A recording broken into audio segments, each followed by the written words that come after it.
जय जगन्नाथ बंधुगण दयाकोरी माता दुर्गा एही वीडियो को एक लाइक कर दियंतु एवं आमर चैनल वास्तु टिप्स ओडिया को सब्सक्राइब करंतु।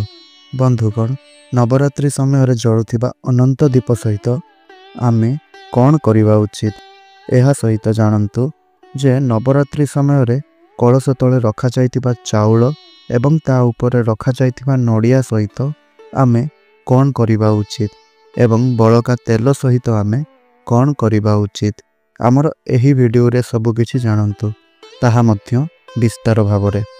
बंधुगण जो माने माता दुर्गा को सच्चा हृदय रे विश्वास एवं भक्ति करंती माता दुर्गा निश्चिंत भावरे तांको डाक शुणती एवं तांको मनरे जहा इच्छा थाए माता रानी ताहाकू निश्चय पूरा करंती। माता लक्ष्मी तांको दुई हाथ रे धनर वर्षा मध्य करंती।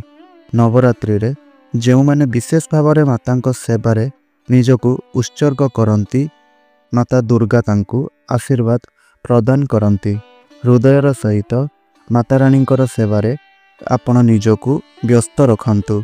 यथा संभव मां को प्रसन्न करने को आपण चेष्टा करंतु। वर्षर एही पर्वरे माता दुर्गा पृथ्वी को आसंती एवं जे सच्चा हृदय रे मां दुर्गा को प्रसन्न करंती मां दुर्गा तांको ऊपर तांकर आशीर्वाद वर्षा करंती। से तांको गरीबरु राजारे परिणत करंती। राजा हुअंतु किंबा भिकारी से मां को दृष्टि रे सर्वश्रेष्ठ। सेथिपाई मां दुर्गा को पूजा करिबारे संकोच करंतु नहीं। बंधुगण सच्चा हृदय रे कमेंट बॉक्स रे जय माता दी जय मां दुर्गा लिखंतु एवं आमर चैनल वास्तु टिप्स ओडिया को सब्सक्राइब करंतु एवं घंटी आइकन दबाई दियंतु। बंधुगण सर्वप्रथमे नवरात्रि समय रे आमे एक माटी पात्र रे धान पूरण करिथाउ जहा द्वारा आम घरे सुख एवं शांति रही थाए एवं मां दुर्गा खुशी हुई जाती। धान गजा हुई सबुज हेले घरे सबुजिमा आसे एवं सुख समृद्धि प्राप्त हुए। धान सबुज हेले समस्त देवादेवी माने प्रसन्न हुअंती एवं घरर प्रगति करंती। सेमाने आशीर्वाद प्रदान करंती। सबुज धान पत्र स्वयं देवी मांकर तांकर 9टी रूप सहित समान होइथाए एवं घरे सुख एवं धनर वर्षा हुए। जेउ घरे धान भितरु सबुज पत्र बाहरी न थाए सेठी पूर्वरु जना पड़ी जाए जे तुम घरे दारिद्रता एवं समस्या आसीबार अधिक संभावना रही अछि कारण तुमे पूजा विधि रे किछि भूल करिथिबो जहा जुगु धान सबुज पत्र बाहरी न थाए माने जो धान आपण सही पात्र रे देई थांती सेथिरु सबुज पत्र बाहरी न थाए। बंधुगण देखंतु एहा एक आश्चर्यजनक कथा। धान को पानी न देई मध्य केवल माटी रे पकाइबा मात्रे ताहा बढ़ी जाए। ताहा मध्य कौनसी जत्न न नेबा सत्वे सेथिरु मध्य सबुज पत्र बाहरी आसे। किंतु जेतेबेले आमे कलश स्थापना करी धान बुणु सेतेबेले एहा बहुत चिंतार विषय जे एहा आपणको अधीन रे ही थाए। परिवार एहाकू सतर्कता सहित पालन कले मध्य जदि धानरु गजा न हुए एवं सेथिरे सबुजिमा बढ़ी न थाए तेबे बुझी जांतु जे स्वयं देवी माता तुम ऊपर क्रोधित अछंती। माता दुर्गा सर्वदा तांकर संतान मानंकु क्षमा करंती। जदि आपण सच्चा हृदय रे मां को क्षमा मागिबे तेबे माता दयालु अटंती एवं से सर्वदा तांकर भक्त मानंकु तांकर पुत्र मानंकु तांकर संतान मानंकु क्षमा करि दियंती। धान रे सबुजिमा कम हेले घरे धीरे धीरे खुशी वास करिवो एवं जदि अधिक सबुजिमा थाए ताहाले आपणको घरे धनर वर्षा हेबो। व्यवसाय द्रुत गति रे वृद्धि पाइबो। अनेक लोक माने प्रतिदिन सही धान उपरे पानी ढालती किंतु सेथिरे पानी ढालिबा उचित होई न थाए बरं पानी छिंचा जाए। सेथिपाई धान पची जाए एवं खराब होई जाए। एहा आपण आदु करंतु नाही एवं एही कारणरु मध्य धान सबुज देखा जाई न थाए। अधिक पानी ढालिबा द्वारा एहा खराब होई जाए। बंधुगण जेतेबेले आपणको घरे धान सबुज होई जाए तेबे निश्चिंत भावरे सेथिरे एक रूपा मुद्रा किंबा 1 टंकार मुद्रा रखंतु मुद्रा सेथिरे रखिबा द्वारा देवी माता माँ दुर्गा आपणक उपरे प्रसन्न हुअन्ति एवं आपणक घरु टंका आसिबा आरंभ हो जाए। बंधुगण नवरात्रि शेष हेबा परे सबुज धान सहित बा सेही जो धान आपण एक पात्र रे रखिथिले सेही धान सहित कौन करिबा उचित आसंतु जानिबा। प्रथमे आपण जो 1 टंकार मुद्रा रखिछंती ताहाकु सेही स्थानरु आनी आपण जेउठारे आपणकर टंका रखुछंती सेहीठारे रखंतु। एहा आपणकर धन को वृद्धि करिवो। बंधुगण शेषरे नवरात्रि समाप्त हेबा परे एही धान पत्ररु किछि पत्र समग्र परिवार को देवी मातांकर प्रसाद भावरे खुआंतु। एही पत्र को खाइबा बहुत शुभ एवं लाभदायक बोली विवेचना करा जाए। जिए भी एगुड़ी को खाए से सहजरे असुस्थ हो जाई थाए। तांकर जहाँ भी किसी रोग थाए ताहा तांक शरीर सहजरे ही दूराई जाई थाए एवं आपण एही धान पत्र को खाई सारिबा परे जहाँ भी आपणकर बड़का धान पत्र गुड़िक रहिबो ताहाकु आपण गंगारे किंबा कौनसी नदी रे आपण भसाई दे परिवे। एहा परे आपणकर उपवास को संपूर्ण एवं सफलतार सहित समाप्त करिवे। बंधुगण अनेक लोक निजर घरे अनंत अग्नि जालती बा जहाकू दीप कुआ जाए तो अनेक लोक मैंने दीप जालती। आउ पूजा सरिबा परे अनेक लोक सही दीपर बत्ती एवं तेल को एठी सेठी फिंगी दियंती किंबा एहाकू निज घरे सुरक्षित भावरे रखी दियंती। नचेत आउ अनेक लोक कौन करती ना सही दीपर बत्ती किंबा तेल को पानी रे भसाई दियंती जहाँ आपणक पई कौनसी कामर होई न थाए। हेले मने रखंतु अनंत अग्नि को साधारणतः एहा लिभिबा परे मध्य जाग्रत रही थाए। देवी दुर्गा एथिरे वास करंती। एहा चेतन अवस्थारे थाए, एहा जाग्रत अवस्थारे थाए। बंधुगण नवरात्रि शेष हेबा परे दीपरे जो तेल बळी पड़े सही तेलरे छोट पिला मानंकु मालिश करिबा उचित। एहा समस्त रोग को भल करिथाए एवं आपण प्रति सकारात्मकता एहा आनी थाए। एहा सहित दीपर बत्ती को आपण चाहिए आपणकर हाथ बांधि पारिबे। एपरि करिबा द्वारा आपणकु धनी हेबारु केही भी रोकी पारिबे नाही। आपण पिला किंबा वयस्क हुअन्तु समस्ते एहाकु बांधि पारिबे। एहाकु बांधिबा पई आपण एहार चारि पाखरे एक पवित्र सूता बांधि पारिबे। बंधुगण नवरात्रि समय रे जेतेबेले कलश स्थापना करा जाए कलश तले चाउल रखा जाए एवं ता उपरे एक नड़िया मध्य रखा जाए। माने कलशर तले चाउल रखा जाए एवं कलश उपरे नड़िया रखा जाए। तेबे एही दुईटी जिनिस सहित आमे पूजा शेष हेबा परे कौन करिबा उचित ताहा संपर्क रे आसंतु जानिबा। सर्वप्रथमे कन्या पूजन करिबा समय रे कलश उपरे रखा जाइतिबा नड़िया को भांगी झियो मानंकु खाइबा को देबा उचित एवं आपण एहाकू मां को प्रसाद भावरे मध्य खाइबा उचित। जदि आपण चाहंती तेबे संपूर्ण नड़िया को नदी रे बुड़ाई देई पारिबे। बंधुगण कलश तले रखा जाइतिबा चाउल को हलदी सहित हलदिया रंग करिबा परे एहाकू एक लाल रंगर कपड़ारे बांधी टंका रखुतिबा स्थान रे रखि पारिबे किंबा आपण एहाकू आपणकर पर्स रे रखि पारिबे। एहा द्वारा धन शीघ्र वृद्धि हुए। जदि आपण देवी लक्ष्मी को आशीर्वाद पाइबा पई चाहुचंती तेबे बड़का चाउल गुड़िक आपण पक्षी मानंकु खाइबा को दियंतु नचेत नदी रे भसाई दियंतु एवं सही कलश आउ सही धान गुड़िक मध्य नदी रे बुड़ाई देबा उचित। एपरि करिबा द्वारा नवरात्रिर पूर्ण लाभ मिलिथाए एवं उपवासर फल शीघ्र मिलिथाए। बंधुगण भूल रे मध्य एही भूल गुड़िक आपण करंतु नाही। भूल रे भी आपण गंगारे किंबा नदी गुड़िकरे धूपकाठी किंबा दियासिली इत्यादि अलिया गुड़िक फिंगंतु नाही। पचा फूल पचा फलर चुप्पा एही सबु गुड़िक मध्य नदी रे फिंगिबा उचित नुहे। एपरि जो भी व्यक्ति करिथांती से नरक को जाइथांती एवं तांकर परिवार रे दारिद्रता वास करिथाए। सेथिपई केबे भी एपरि घोर पाप करंतु नाही। बंधुगण जदि आपण जागरणरू किंबा कौनसी मंडपरू किंबा कौनसी तीर्थ स्थानरू उपहार स्वरूप माता दुर्गांकर चुनुरी पाइछंती तेबे जानन्तु जे माता दुर्गांकर चुनुरी को बहुत शुभ बोली माना जाइथाए। एहा आपणकर वैवाहिक जीवन को सफल कराई थाए। तेणु आपण माता दुर्गांकर चुनुरी को सुरक्षित भाव में रखिबा उचित।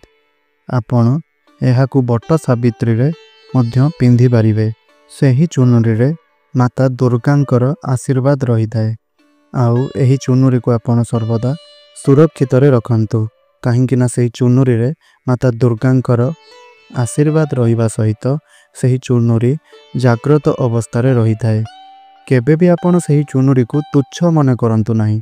जो माने नवरात्रि रो व्रत करि नाहंती किंबा कोनोसी कारणरू करि पारि नाहंती सेमाने जदि एही चुनुरी को आनी तांको पाखरे रखंती तेबे सेमानंकर बिना पूजा पाठ रे मध्य सेमाने समस्त प्रकारर जहाँ भी तांकर इच्छा रही ताहा सब को पूरा करि परिबे एवं समस्त भल फल पाई परिबे।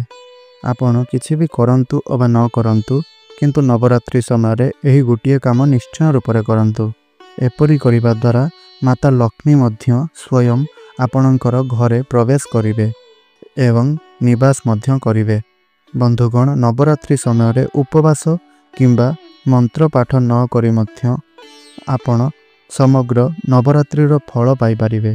तेबे एही वीडियोटी को ध्यान पूर्वक देखंतु। जदि आपण उपवास रखि नाहंती तेबे किछि असुविधा नाही। आपणको चिंता करिवार कोनोसी आवश्यकता नाही कारण बेले बेले केतेगुड़िए काम जुगु बा आपण किछि काम रे फसी जांती जेउ कारणरू आपण नवरात्रि समय रे माता दुर्गा को समय देई पारि नथांती किंबा नवरात्रिर व्रत पालन करि पारि नथांती। तेणु आपणको चिंता करिवार कोनोसी आवश्यकता नाही। जदि आपण उपवास रखि नाहंती जदि आपण पूजा करि नाहंती ताहेले केवल आपणको एही गोटिए छोट काम करिबा पई पड़िबो।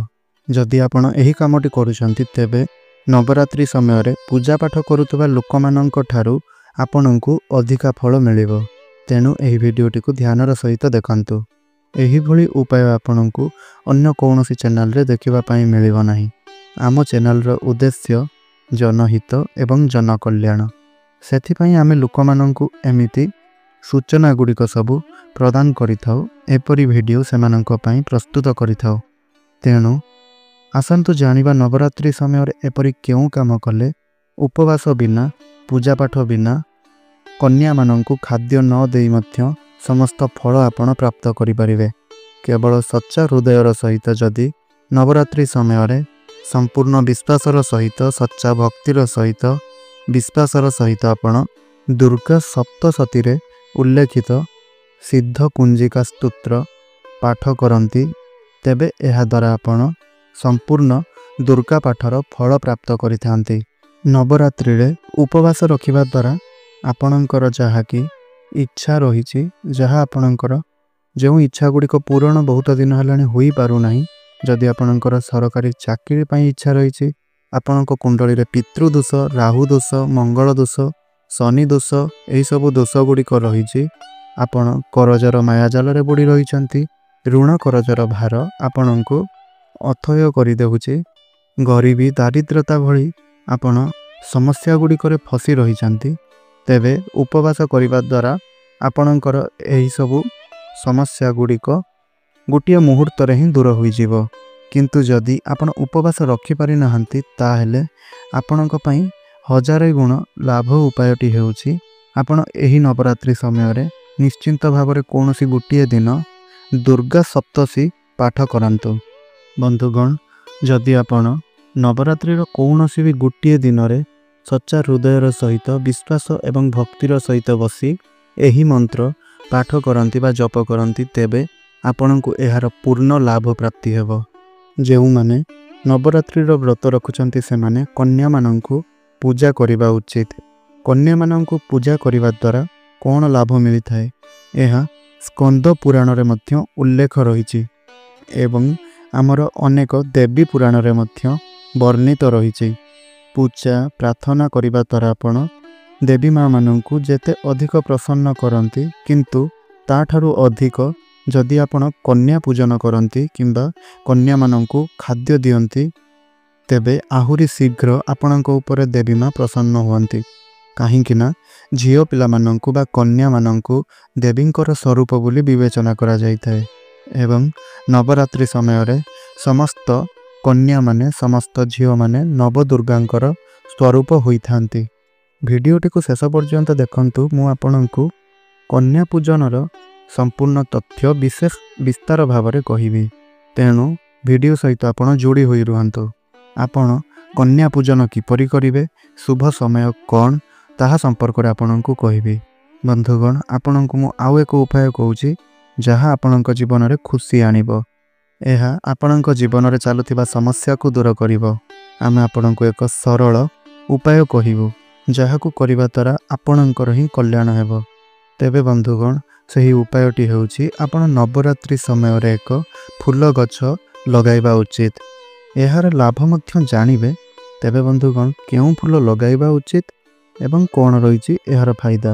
ବନ୍ଧୁଗଣ, ଆମର ଧାର୍ମିକ ଶାସ୍ତ୍ର ଅନୁସାରେ ଯଦି ଜଣେ ବ୍ୟକ୍ତି ମନ୍ଦିରର ପରିସରରେ ମାନେ ମନ୍ଦିରର ପାର୍ଶ୍ୱରେ କଡ଼ରେ ଏକ ମନ୍ଦାର ଗଛ ଲଗାଏ, ଧଳା ରଙ୍ଗର ମନ୍ଦାର ଗଛ ଯେକୌଣସି ମନ୍ଦିରର କଡ଼ରେ ଯଦି ଲଗାଏ, ତେବେ ସେହି ଗଛରେ ଯେଉଁ ବି ଫୁଲ ଫୁଟିଥାଏ ସେହି ଫୁଲକୁ ଯଦି କୌଣସି ବି ବ୍ୟକ୍ତି ନେଇ ସେହି ମନ୍ଦିରରେ ଥିବା ଦେବାଦେବୀଙ୍କୁ ଅର୍ପଣ କରନ୍ତି, ତାହା ହେଲେ ଏହାର ପୁଣ୍ୟ ଫଳ ଆପଣଙ୍କୁ ହିଁ ପ୍ରାପ୍ତି ହୋଇଥାଏ।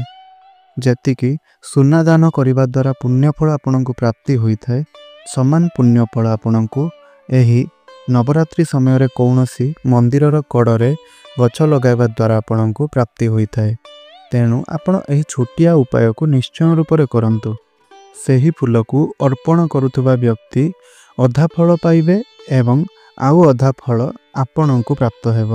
ଏଥିପାଇଁ ଆପଣଙ୍କୁ ଉପବାସ କରିବା ପାଇଁ ପଡ଼ିବ ନାହିଁ କିମ୍ବା କୌଣସି ପୂଜା କରିବା ପାଇଁ ପଡ଼ିବ ନାହିଁ। କେବଳ ମନ୍ଦାର ଗଛ ନୁହଁ, ବରଂ ଭଗବାନଙ୍କ ନିକଟରେ ପୂଜା ପାଉଥିବା ଯେକୌଣସି ବି ଗଛ ଆପଣ ଲଗାଇ ପାରିବେ।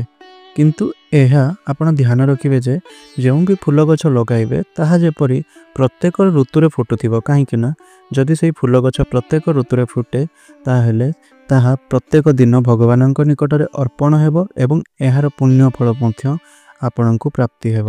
ଯଦି ଆପଣ ଏହି ନବରାତ୍ରିର କୌଣସି ବି ଦିନରେ ମାତା ଦୁର୍ଗାଙ୍କୁ ମନ୍ଦାର ଫୁଲ 21ଟି କିମ୍ବା 11ଟି ଫୁଲରେ ଆପଣ ମାଳା ପ୍ରସ୍ତୁତ କରି ମାତାଙ୍କୁ ନେଇ ଅର୍ପଣ କରନ୍ତି, ତାହେଲେ ଆପଣଙ୍କର ଯାହା ବି କିଛି ଇଚ୍ଛା ରହିଥାଏ ତାହା ଆପଣଙ୍କର ନିଶ୍ଚୟ ରୂପରେ ତୁରନ୍ତ ପୂରଣ ହୋଇଯାଏ। ଆପଣଙ୍କର ଜୀବନରେ କେବେ ବି ଆପଣଙ୍କୁ ଗରିବୀ ଦେଖାଦେବ ନାହିଁ। ବନ୍ଧୁଗଣ, ବର୍ତ୍ତମାନ ଆସନ୍ତୁ ଜାଣିବା କନ୍ୟା ପୂଜନ ଆପଣ କେବେ କରିବେ ଏବଂ ତାର ଶୁଭ ସମୟ କ'ଣ ରହିଅଛି। କିନ୍ତୁ ମନେ ରଖନ୍ତୁ, କିଛି ଏପରି ଖାଦ୍ୟ ରହିଛି ଯାହାକୁ କନ୍ୟାମାନଙ୍କୁ ଖାଇବାକୁ ଦେବା ଉଚିତ ହୋଇନଥାଏ, ନଚେତ୍ ଏହାଦ୍ୱାରା ଆପଣଙ୍କୁ ପାପ ଲାଗିଥାଏ ଏବଂ ଅନିଷ୍ଟ ଆପଣଙ୍କ ସାଥିରେ ଘଟିଥାଏ। ବନ୍ଧୁଗଣ, ନବରାତ୍ରିର ଅଷ୍ଟମୀ ଏବଂ ନବମୀ ତିଥିରେ କନ୍ୟା ପୂଜନର ପରମ୍ପରା ରହିଛି।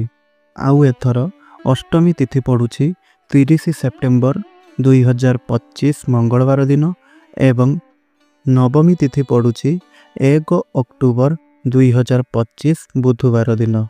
ତେଣୁ ଅଷ୍ଟମୀ ତିଥି ଏବଂ ନବମୀ ତିଥିରେ ଆପଣ କନ୍ୟାମାନଙ୍କୁ ପୂଜା କରିବା ଉଚିତ ଏବଂ କନ୍ୟାମାନଙ୍କୁ କିଛି ଖାଦ୍ୟ ଦେବା ଉଚିତ। ଶାସ୍ତ୍ରରେ ନବରାତ୍ରିରେ ନବମୀ ତିଥିକୁ ବହୁତ ଶୁଭ ବୋଲି ବିବେଚନା କରାଯାଇଛି, କିନ୍ତୁ ଆପଣ ଅଷ୍ଟମୀ ଦିନରେ ମଧ୍ୟ କନ୍ୟା ପୂଜନ କରିପାରିବେ। ନବରାତ୍ରିରେ ମା ଦୁର୍ଗାଙ୍କର ପୂଜା ଆରାଧନା କରିବା ଦ୍ୱାରା ଆପଣଙ୍କ କୁଣ୍ଡଳୀରେ ଥିବା କଷ୍ଟ ସମସ୍ୟାକୁ ସେ ଦୂର କରିଥାନ୍ତି।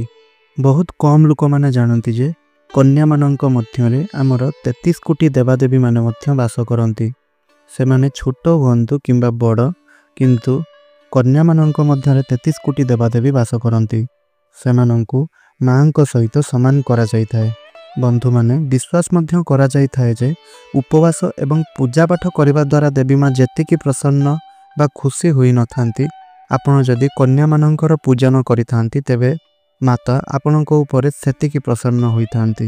ଏହି କନ୍ୟା ପୂଜନରେ କନ୍ୟାମାନଙ୍କୁ ଖାଦ୍ୟ ଅର୍ପଣ କରାଯାଇଥାଏ। ଏହାଦ୍ୱାରା ସେମାନେ ଖୁସି ହୁଅନ୍ତି, ଯାହାର ପ୍ରତିବଦଳରେ ଆପଣଙ୍କୁ ଆଶୀର୍ବାଦ ପ୍ରାପ୍ତ ହୋଇଥାଏ ଏବଂ ଆପଣ ଚାହିଁଲେ ମଧ୍ୟ ଉପହାର କିଛି ଦେଇପାରିବେ। ଯଦି କନ୍ୟା ପୂଜନ କରୁଛନ୍ତି ତେବେ 2ରୁ 10 ବର୍ଷର କନ୍ୟାମାନଙ୍କୁ ପୂଜା କରିବା ଏହାକୁ ସର୍ବଶ୍ରେଷ୍ଠ ବୋଲି ମାନାଯାଇଥାଏ ଏବଂ ଅତ୍ୟନ୍ତ ଉତ୍ତମ ବୋଲି ମାନାଯାଇଥାଏ।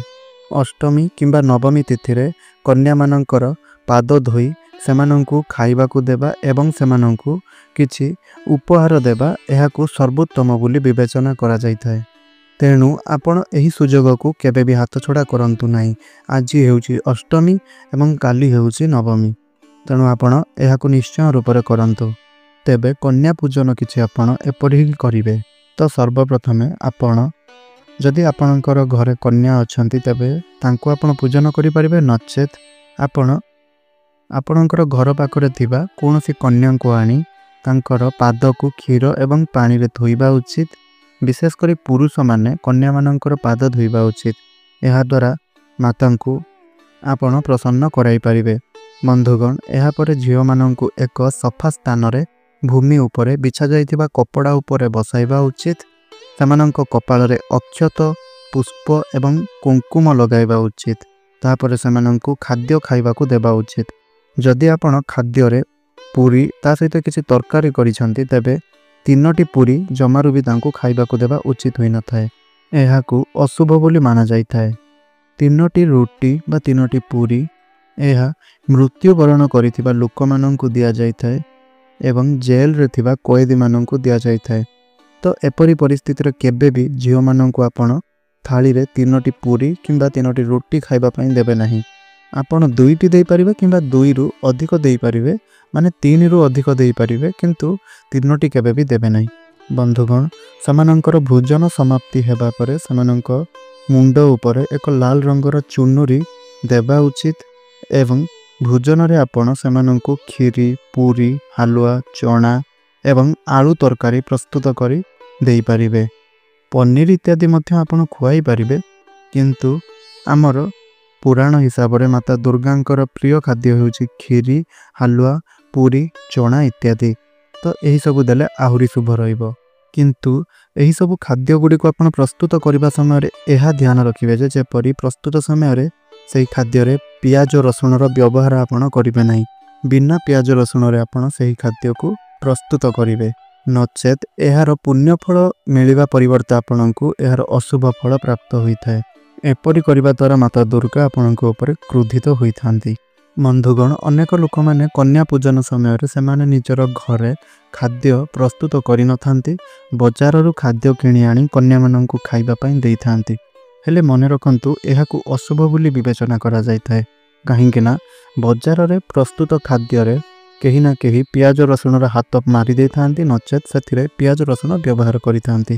ତେଣୁ ଯେହେତୁ କନ୍ୟା ପୂଜନରେ କନ୍ୟାମାନଙ୍କୁ ବିନା ପିଆଜ ରସୁଣରେ ଖାଦ୍ୟ ଆପଣ ଖାଇବାକୁ ଦେବା ଉଚିତ, ତେଣୁ ବଜାରରୁ ଜମାରୁ ବି କିଣିକରି ଆଣି ଦିଅନ୍ତୁ ନାହିଁ। ଆପଣ ତାହାକୁ ନିଜର ଘରେ ପ୍ରସ୍ତୁତ କରନ୍ତୁ। ଯଦି ଆପଣ ଏହାକୁ ବା ସେହି ଖାଦ୍ୟକୁ ପ୍ରସ୍ତୁତ କରନ୍ତି ତେବେ ସେହି ଖାଦ୍ୟ ଖାଇ ଆପଣଙ୍କର ସେହି ଯେଉଁ କନ୍ୟା ସନ୍ତୁଷ୍ଟ ହେବା ପରେ ତାଙ୍କର ଯେଉଁ ଆଶୀର୍ବାଦ ବା ମାତା ଦୁର୍ଗାଙ୍କର ଆଶୀର୍ବାଦ ଆପଣଙ୍କ ଉପରେ ହିଁ ପଡ଼ିଥାଏ। ଯଦି ବଜାରରୁ ଆଣି ଆପଣ ଖାଦ୍ୟ ଦେଉଛନ୍ତି ତେବେ ଏହାଦ୍ୱାରା ଆପଣଙ୍କୁ ଅଶୁଭ ଫଳ ପ୍ରାପ୍ତ ହୋଇଥାଏ। ଆଉ ହଁ, ମନେ ରଖନ୍ତୁ, ଝିଅମାନଙ୍କୁ ଖାଇବା ପାଇଁ ଦେବା ବେଳେ ପ୍ଲାଷ୍ଟିକ ପ୍ଲେଟ୍ରେ ଖାଇବାକୁ ଦିଆଯିବା ଉଚିତ ବୋଲି ମାନାଯାଇନଥାଏ। ଏପରି ବାସନ ଗୁଡ଼ିକୁ ପୂଜା ପାଇଁ ଶୁଭ ବୋଲି ମାନାଯାଇନଥାଏ, ବରଂ ଏହାକୁ ଅଶୁଭ ବୋଲି ମାନାଯାଇଥାଏ। ପ୍ଲାଷ୍ଟିକ ଏଥିପାଇଁ ପୂଜାରେ ବର୍ଜନୀୟ ଅଟେ କାହିଁକି ନା ଏହି ଯେଉଁ ପ୍ଲାଷ୍ଟିକ ଗୁଡ଼ିକ ପ୍ରସ୍ତୁତ ହୋଇଥାଏ ନା, ଏହା କେତେ ପ୍ରକାରର କେମିକାଲ ଏବଂ କେତେ ପ୍ରକାରର ପଶୁମାନଙ୍କର ହାଡ଼ ମିଶିକରି ପ୍ରସ୍ତୁତ ହୋଇଥାଏ। ସେଥିପାଇଁ ପୂଜାରେ ଆପଣ କେବେ ବି ପ୍ଲାଷ୍ଟିକର ବାସନ ବ୍ୟବହାର କରନ୍ତୁ ନାହିଁ। ଏପରି କରିବା ଦ୍ୱାରା ଏହାର ପାପ ଆପଣଙ୍କୁ ହିଁ ଭୋଗ କରିବା ପାଇଁ ପଡ଼ିଥାଏ। ତେବେ ଆପଣଙ୍କ ମନରେ ପ୍ରଶ୍ନ ଆସୁଥିବ ଯେ ଆପଣ କନ୍ୟା ପୂଜନ ସମୟରେ କେଉଁ ପାତ୍ରରେ କନ୍ୟାମାନଙ୍କୁ ଖାଇବା ପାଇଁ ଦେବେ। ତେଣୁ ଆପଣ କ'ଣ କରିବେ ନା ଷ୍ଟିଲର ବାସନ କିମ୍ବା କଂସା ବାସନ ବ୍ୟବହାର କରିପାରିବେ। ଷ୍ଟିଲ୍ କିମ୍ବା କଂସାକୁ ପୂଜାରେ ବ୍ୟବହାର କରିବା ଏହାକୁ ବହୁତ ଶୁଭ ବୋଲି ବିବେଚନା କରାଯାଇଥାଏ। ଯଦି ଆପଣ ପାରିବେ ଗଛର ପତ୍ରରେ ଖାଦ୍ୟ ଆପଣ ଖାଇବା ପାଇଁ ଦେବେ, ତେବେ ଏହାଦ୍ୱାରା ମଧ୍ୟ ଆପଣଙ୍କୁ ଆହୁରି ଅଧିକ ଶୁଭ ଫଳ ପ୍ରାପ୍ତି ହେବ। ବନ୍ଧୁଗଣ, ଯେଉଁ ପାତ୍ରରେ ଆପଣ କନ୍ୟାମାନଙ୍କୁ ଖାଇବା ପାଇଁ ଦେଉଛନ୍ତି ସେହି ପାତ୍ରରେ ଆପଣ ଗୋଟିଏ ଲବଙ୍ଗ ରଖିବା ଉଚିତ ହୋଇଥାଏ। ଲବଙ୍ଗ ଏଥିପାଇଁ ରଖିବେ କାହିଁକି ନା ଲବଙ୍ଗ ମାତା ପାର୍ବତୀ ଏବଂ ମାତା ଦୁର୍ଗାଙ୍କୁ ଅତ୍ୟନ୍ତ ପ୍ରିୟ ହୋଇଥାଏ। लवंग देवी शक्तिर प्रतीक अटे। लवंगरे नवदुर्गा वास करिथांती। एही 9 दिन मध्यरे माता देवी को लवंग अर्पण करा जाए। तेणु खाद्य खाइबा परे झियो मानंकु निश्चिंत भावरे लवंग अर्पण करंतु। माता दुर्गा अमृत अपेक्षा लवंग को अधिक भल पाती। तेणु आपण चुपचाप गोटे लवंग झियो मानंक बा कन्या मानंकर खाइबा पात्र रे रखि दियंतु। देखिबे आपणकर भाग्य चमकी उठिबो। देवी लक्ष्मी आपणक जीवन रे टंकार कौनसी प्रकारर अभाव हेबाकू देबे नाही। बंधुगण वर्तमान जानंतु झियो मानंकु बा कन्या मानंकु कौन उपहार देवा उचित। तबे बंधुगण कन्या मानंकु खुशी करिबा पई समानंक पात्र रे दक्षिणा रखंतु, जहा द्वारा आपणकर घरे समृद्धि हेबो एवं टंकार अभाव रहिबो नाही। जेतेबेले जणे कन्या खुशी हुए तो एहार प्रभाव मध्य आपणकर घर उपरे पड़ी थाए। तेणु आपण एथिरे कंजूस जमारू भी हुंतु नाही एवं किछि सुंदर उपहार मध्य देई परिबे।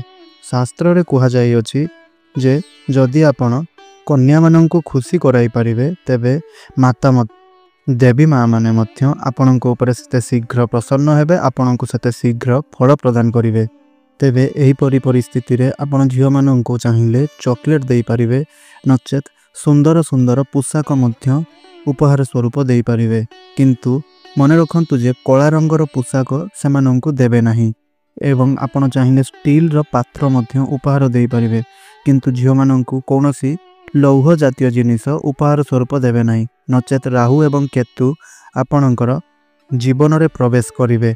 आपण राहु काल एवं राहु दोषरु प्रभावित हेबे।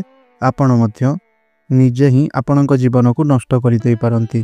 तेबे बंधुगण जेतेबेले आपण झियो मानंकु निज घर को नेबे, सेमानंक पाद छुई आपण प्रार्थना मने मने करिवे। देखिवे माता दुर्गा आपणक उपरे निश्चय रूप से प्रसन्न हेबे एवं जहाँ भी आपण प्रार्थना करने समय रे इच्छा बा बर मागिथिबे, जहाँ भी मनस्कामना रखिथिबे ताहा माता दुर्गा निश्चय रूप से आपणकर पूरा करिवे। सच्चा हृदयर अर्थ यह अटे कि आपण आपणक मन रे कौनसी प्रकार लोभ मोह माया रखि नथिबे।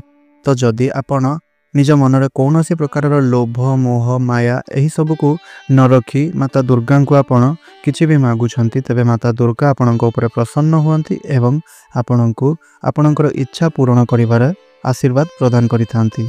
बंधुगण नवरात्रि तो समाप्त हेबाकू बसिलाणी, किंतु जदि आपण नवरात्रि समय रे एही संकेत गुड़िक पाइछंती ताहले आपणक घरे माता दुर्गांकर निवास होइतला बोली आपण जानि रखंतु। तो प्रथम संकेतटी हेउछि जेतेबेले आपण कलश स्थापना करंती तेतेबेले आपण जो धान आपण सेथिरे दियंती सेथिरु बाहरुथिबा धान गछ गुड़िक जहाँकि सबुजिमा होइथाए ताहाको बहुत शुभ बोली विवेचना करा जाइथाए।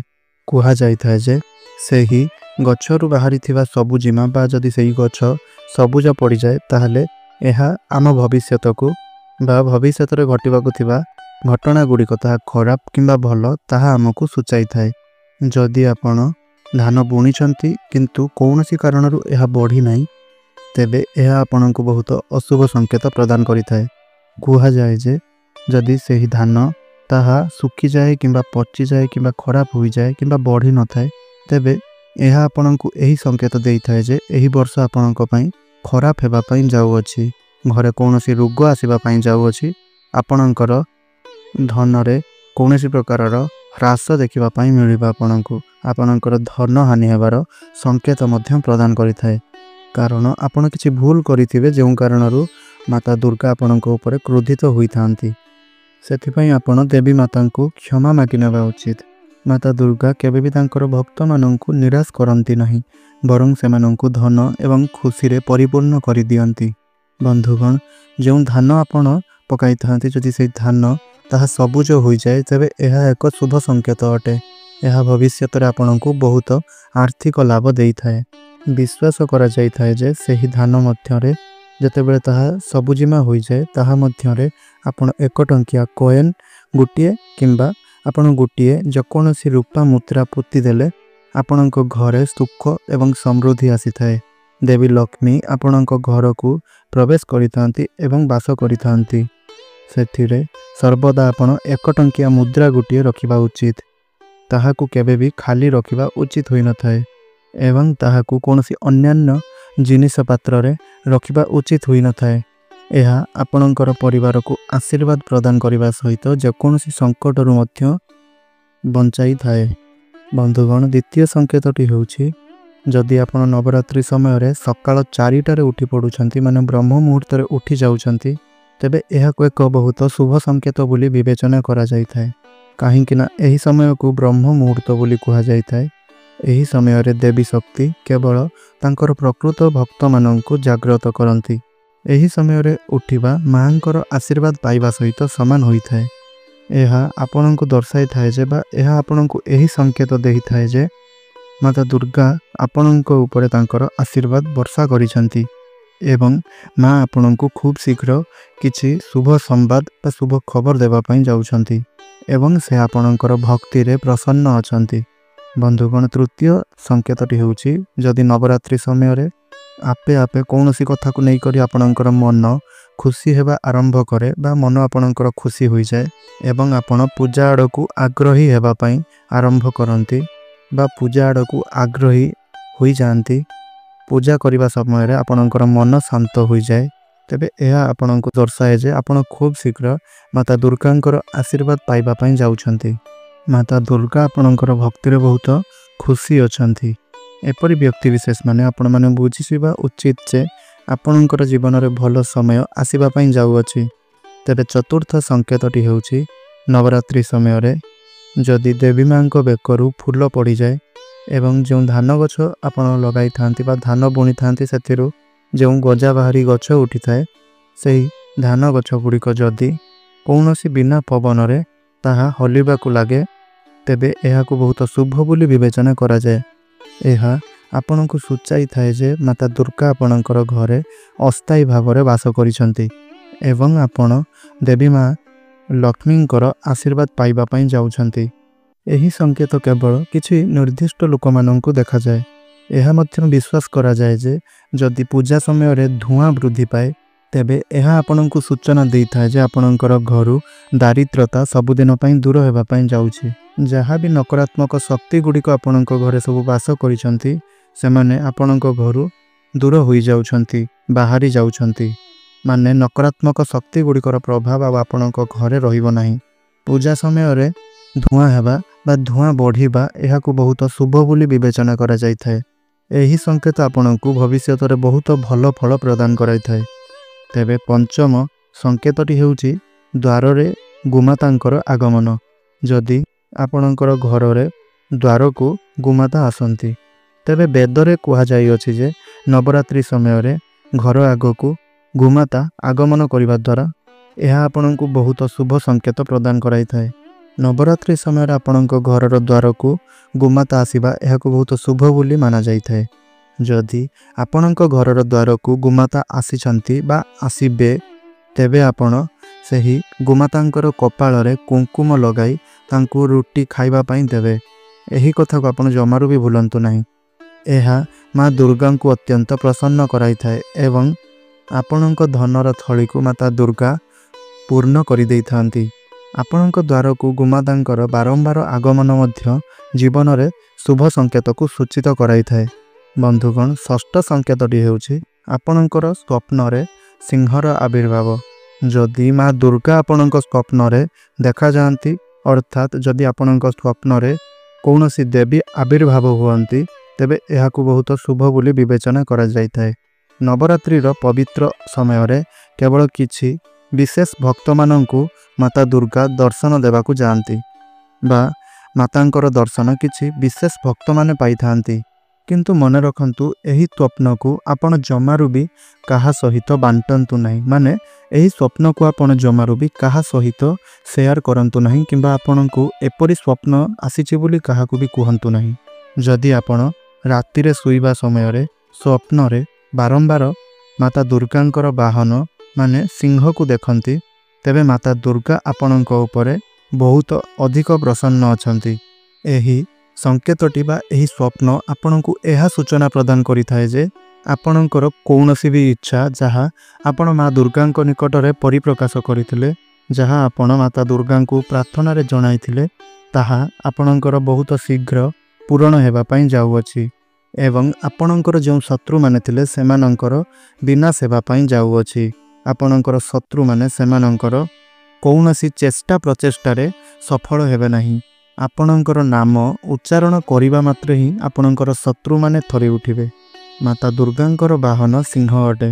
ସେଥିପାଇଁ ନବରାତ୍ରି ସମୟରେ ଆପଣ ସ୍ୱପ୍ନରେ ସିଂହ ଦେଖିବା ଏହାକୁ ବହୁତ ଶୁଭ ସଂକେତ ବୋଲି ମାନାଯାଇଥାଏ।